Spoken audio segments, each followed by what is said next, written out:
J'aimerais commencer par te dire merci. Merci parce que c'est une belle parenthèse. Avant que Laurence ait cette superbe idée de croiser les lectures, je ne te connaissais pas.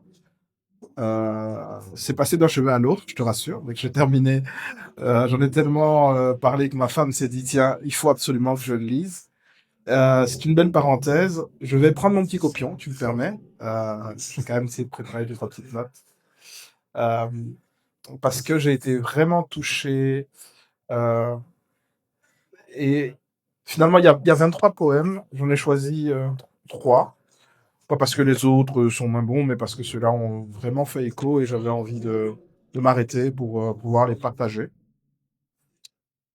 Je dois dire que le fait d'essayer d'apprendre à te connaître m'a permis de vraiment comprendre le livre.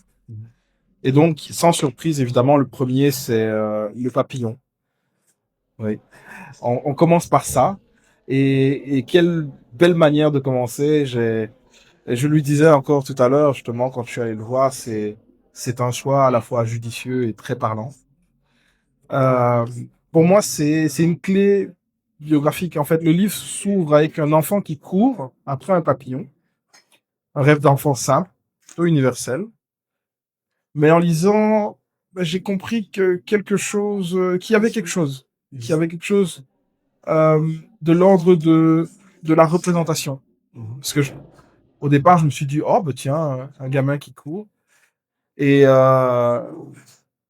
y a eu derrière un élément qui m'a permis de comprendre, en fait, qu'il s'agissait de l'enfant qui est devenu aujourd'hui l'auteur, qui est devenu le peintre, qui est devenu le musicien. Et là, je me suis dit, c'est incroyable. C'est incroyable parce que finalement, quelle belle manière de s'introduire. Et c'est assez remarquable. Et je l'ai noté. Et merci. Parce que finalement, tu es devenu peintre, musicien, et écrivain. On a eu l'occasion d'échanger là-dessus. Et pour moi, c'est vraiment une belle entrée en matière. Donc, donc j'ai choisi le papier. Je ne lirai qu'un seul poème qui est différent des 3 autres. Mais il y a déjà le papillon. Puis il y a le ballon. Oh là là, le ballon. Oh, le ballon. Ah, le miroir de l'enfance perdue. Il m'a vraiment touché différemment. Euh, un père, un fils, une plage. Je me suis projeté. Je me suis vu en train de courir après mon fils. J'espère qu'il me fera pas la blague. Honnêtement, j'espère qu'il me fera pas la blague. Mais c'est profond. Et le fils court après le ballon. Ben oui, ben le fils court après le ballon et le père court après le fils. Finalement, il y a cette quête-là qui est assez jolie parce que on voit tout de suite que l'enfant est dans cette innocence. Dis-moi mon ballon, il y a que ça. Et je crois qu'on devrait garder cette âme-là, finalement, cette idée que courir après ce qui a du sens pour nous est intéressant. Son ballon, c'est son ballon. Son ballon, c'est son ballon. Oui. Mais quand il s'en va, le ballon, c'est son bonheur qui s'en va. Exactement. Et donc, Il court après son il bonheur. court après son bonheur. Ouais. Hein. Ouais. C'est- Non, mais c'est exactement comme ça que je l'ai compris, comme ça que je l'ai lu.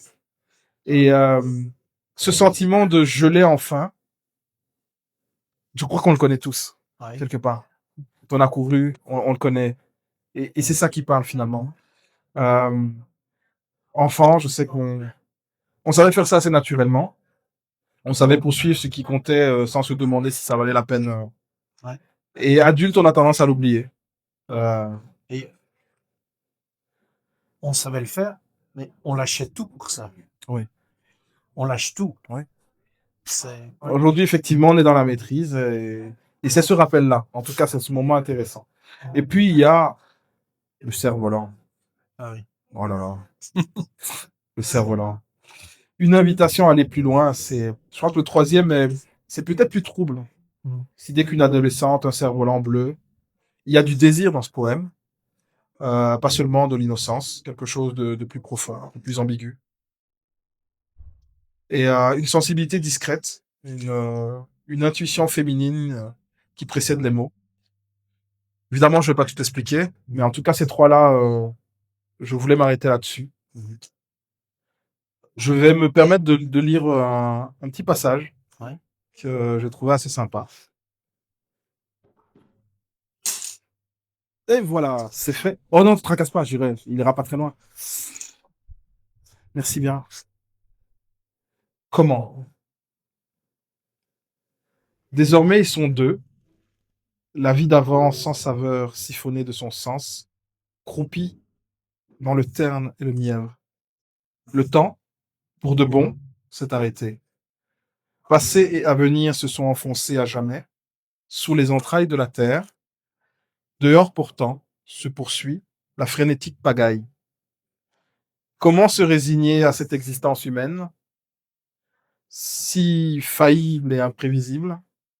Pourquoi ne pas tenter ce saut dans le temps qui préserverait la beauté de la passion, le transformerait en petit vieillard soudé dans l'éternité? Ou mieux encore, pourquoi ne pas mourir sur le champ ensemble, ensemble, pour ne voir jamais que ce qui viendrait serait moins beau, moins bien, moins fort, moins bon? Comment ne pas compromettre, comment ne pas commettre les erreurs de tous les autres? Comment préserver la passion? Comment? C'est un sujet, C'est une question. c'est une question qui hyper vaste. Et alors, je termine en disant que ce que Luc sait faire, c'est prendre des images que tout le monde connaît, un papillon, un ballon, un cerf-volant, et y glisser quelque chose d'infiniment plus grand. Il y a 20 autres poèmes dans ce livre. Je n'en ai ouvert que 3 pour ce moment. Les 20 autres vous attendent. N'hésitez pas. Merci. Merci beaucoup. Ben oui, merci à toi de m'avoir fait découvrir mon livre. Ouais, oui, tout à fait. Tu y as vu des choses que je n'y ai peut-être pas mises ou qui m'ont dépassé en tout cas, mais c'est un retour très chouette. Et puis, j'ai eu le plaisir de faire ta rencontre. J'ai déjà commencé à lire ton livre. J'apprécie beaucoup aussi.